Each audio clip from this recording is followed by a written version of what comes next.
और बड़ी खबर ब्रिज 84 की बंद खनन लीजों से जुड़ा ये पूरा अपडेट आपको बता दें। दरअसल ब्रिज 84 क्षेत्र में खनन रोकने के लिए 20 जुलाई 2022 को एक साधु ने आत्मदाह किया था। 21 जुलाई 2022 को राज्य सरकार ने वहां की 46 लीजों के रवन्ना पर रोक लगा दी थी। नगर क्षेत्र की 34 और पहाड़ी क्षेत्र की 12 खदानों के रवन्ना पर रोक लगा दी थी। जिला कलेक्टर ने खनन लीजों की भूमि को सौंपा था वन विभाग को। सीकरी तहसील के साथ राजस गांव की 662.25 हेक्टेयर सिवाय चक भूमि, तहसील पहाड़ी के 2 राजस गांव की 87.19 हेक्टेयर सिवाय चक भूमि वर्गीकरण परिवर्तन कर विभाग को सघन पौधारोपण के लिए भूमि सौंपी थी। दरअसल अब सरकार इन लीज धारकों को दूसरी जगह लीज आवंटित करेगी। खान विभाग के स्तर पर तैयारी इसके लिए चल रही है और जल्द ही की जा सकती है नई जगह पर लीज आवंटित भी। इस खबर पर ज्यादा जानकारी के साथ हमारे एसोसिएट एडिटर निर्मल तिवारी जुड़ रहे हैं। निर्मल जी, बताइएगा।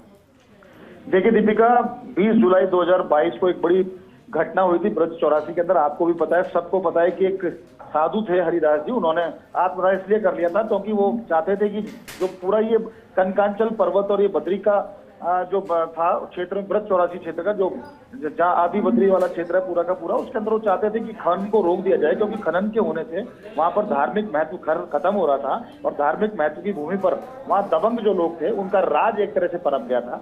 उसके बाद जैसे उन्होंने आत्मदाह किया और 21 जुलाई 2022 को उसके अगले ही दिन राज्य सरकार ने वहां पर जो 46 लीज चल रही थी उनके रवन्नों पर रोक लगा दी थी। हालांकि ये सब तमाम जो लीज थी ये वैध खनन इनमें हो रहा था और ये वैध तरीके से लीजों का आवंटन हुआ था, लेकिन साधुओं ने जिस तरह का विरोध किया उसके बाद सरकार ने वहां पर लीजें निरस्त कर दी थी और इन नगर क्षेत्र की 34 और पहाड़ी क्षेत्र की जो 12 जो लीज थी, इनकी जो तमाम जो भूमि थी इसको वन विभाग को समर्पित कर दिया था। जिला कलेक्टर ने एक आदेश जारी करके भरतपुर के ने, और उसमें कहा था कि यहाँ सघन वृक्षारोपण किया जाए और भविष्य में वहां पर कभी भी खनन, किसी भी तरह की खनन गतिविधि नहीं होगी। उसके बाद से ही लगातार ये जो खनन लीज धारक थे, क्योंकि इन्होंने वैध तरीके से लीजों को लिया था, वो राज्य सरकार से इस बात की मांग कर रहे थे कि उनको अगर यहाँ उनकी लीजें बंद की गई तो उनका लाखों करोड़ों रुपए का नुकसान हुआ है। उनकी मशीनरी वहां पर थी, उनके जो मैन पावर लगा रखी थी वो वहां पर था और तमाम तरह की जो खनन की जो सामग्री की गई थी वहां पर रखी हुई थी, तो तमाम उनका नुकसान हुआ। तो उनको नुकसान की भरपाई के लिए जरूरी था कि उनको दूसरी जगह लीज आवंटित की जाए। तो उनकी उस मांग को लेकर राज्य सरकार लंबे समय से पूरा मामला चल रहा था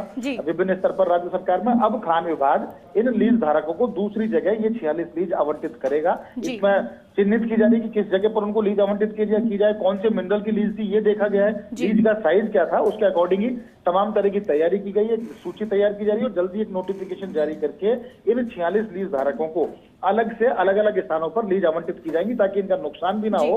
और जो पूरा जो कनकांचल पर्वत और आदि बद्री का जो क्षेत्र था, खासकर ब्रज 84 क्षेत्र का, वहां पर भी किसी तरह का नुकसान नहीं हो, क्योंकि वहां तो पूरी तरह से खनन बंद कर दिया गया। वो 46 जो लीज थी आज वहां हरा भरा मैदान हो गया है। वहां वन विभाग ने सघन वृक्षारोपण किया और लगातार कोशिशें की जा रही है कि वृक्षारोपण वहां पर कायम रहे। तो उनको कंपनसेट करने के लिए ये जो लीज है खान विभाग ये दूसरे अनंत स्थानों पर देगा। माना जा रहा है कि अगले 7 दिन में या उसके कुछ ज्यादा समय के अंदर इन लीजों का आवंटन जो अब जो लैसी थे, वहां के वैध लैसी थे, उनको अलग अलग स्थानों पर कर दिया जाएगा। ठीक है निर्मल जी, आप बने रहिएगा हमारे साथ, आगे भी आपसे जानकारी लेनी है।